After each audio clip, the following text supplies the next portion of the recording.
join with you today in what will go down in history as the greatest demonstration for freedom in the history of our nation.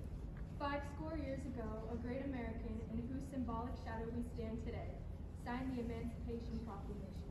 This momentous decree came as a great beacon of light to hopes of millions of slaves who had been seared in the flames of withering injustice. It came as a joyous daybreak to end the long night of their captivity. But 100 years later, 100 years later, 100 years later, the Negro still is not free. 100 years later, 100 years later, 100 years later, the life of the people is still sadly crippled by the manacles of segregation and the chains of discrimination. 100 years later, 100 years later, 100 years later, the black man lives on a lonely island of poverty in the midst of a vast ocean of material prosperity. 100 years later, 100 years later, 100 years later, the Negro is still languishing in the corners of American society and finds himself in exile in his own land. So we have come here today to dramatize a shameful condition. In a sense, we have come to our nation's capital to cash a check. When the architects of our republic wrote the magnificent words of the Constitution and the Declaration of Independence, they were signing a promissory note to which every American was to fall heir. Their note was a promise that all men, yes, black men, as well as white men, would be guaranteed the unalienable rights of life, liberty, and the pursuit of happiness. It is obvious today that America has defaulted on the promissory note insofar as her citizens of color are concerned. Instead of honoring this sacred obligation, America has given the people a bad check. A check has come back marked insignificant funds. insufficient funds. But we refuse to believe that the Bank of Justice is bankrupt. We refuse to believe that there are insufficient funds in the great vaults of opportunity of this nation. So we have come to cash this check, a check that will give us upon demand the riches of freedom and the security of justice. We have also come to this hollow spot to remind America of the fierce urgency of now. Now. This is no time to engage in the luxury of cooling off or to take the tranquilizing drug of gradualism. Now. Now. Now is the time to make real promises of the democracy. Now. Now. Now is the time to rise from the dark and the desolate valley of segregation to the sunlit path of racial justice. Now. Now.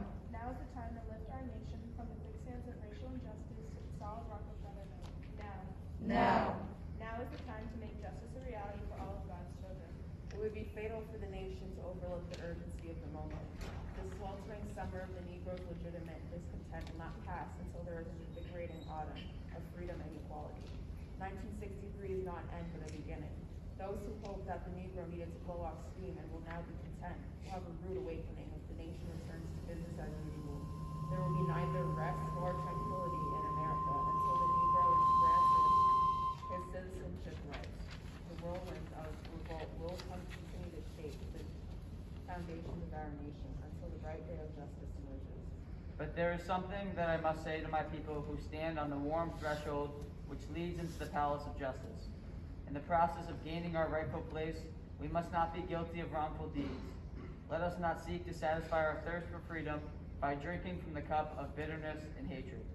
We must forever conduct our struggle on the high plane of dignity and discipline. We must not allow our creative protest to degenerate into physical violence.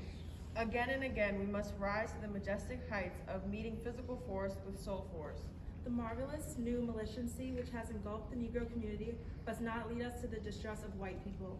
For many of our white brothers, as evidenced by their presence here today, have come to realize that their destiny is tied up with our destiny. They have come to realize that their freedom is intricately bound to our freedom. We cannot walk alone. As we walk, we must make the pledge that we shall always march ahead. We cannot turn back. There are those who are asking the devotees of civil rights, when will you be satisfied? We can never be satisfied as long as the black people are the victim of the unspeakable horrors of police brutality. Never. We can never be satisfied as long as our bodies, heavy with the fatigue of travel, cannot gain lodging in the motels of the highways and the hotels of the cities. Never. We cannot be satisfied as long as the Negro's basic mobility is from a smaller ghetto to a larger. Never. We can never be satisfied as long as our children are stripped of their selfhood and robbed of their dignity by signs stating for white only. Never. We cannot be satisfied as long as a black man in Mississippi cannot vote and a black man in New York believes he has nothing for which to vote. Never. No, we are not satisfied, and we will not be satisfied until justice rolls I am not mindful that some of you have come here out of great trials and tribulations. Some of you have come fresh from narrow jail cells. Some of you have come from areas where your quest for freedom left you battered by the storms of persecution and staggered by the winds of police brutality. You have been the veterans of creative suffering. Continue to work with the faith that unearned suffering is redemptive. Go back to Mississippi. Go back to Alabama. Go back to South Carolina. Go back to Georgia. Go back to Louisiana. Go back to the slums and ghettos of our northern cities, knowing that somehow this situation can and will be changed. Let us not wallow in the valley of despair. I say to you today, my friends, so even though we face the difficulties of today and tomorrow, I still have a dream. A dream. It is a dream deeply rooted in the American dream. I have a dream. A dream. I have a dream that one day this nation will rise up and live out the true meaning of its creed. We hold these truths to be self-evident that all men are created equal.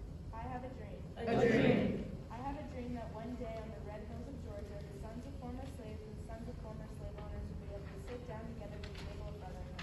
I have a dream. A dream. I have a dream that one day in the state of Mississippi, a state sweltering with the heat of injustice, sweltering with the heat of oppression, will be transformed into an oasis of freedom and justice. I have a dream. A dream. I have a dream that my 4 little children will one day live in a nation where they will not be judged by the color of their skin, but by the content of their character.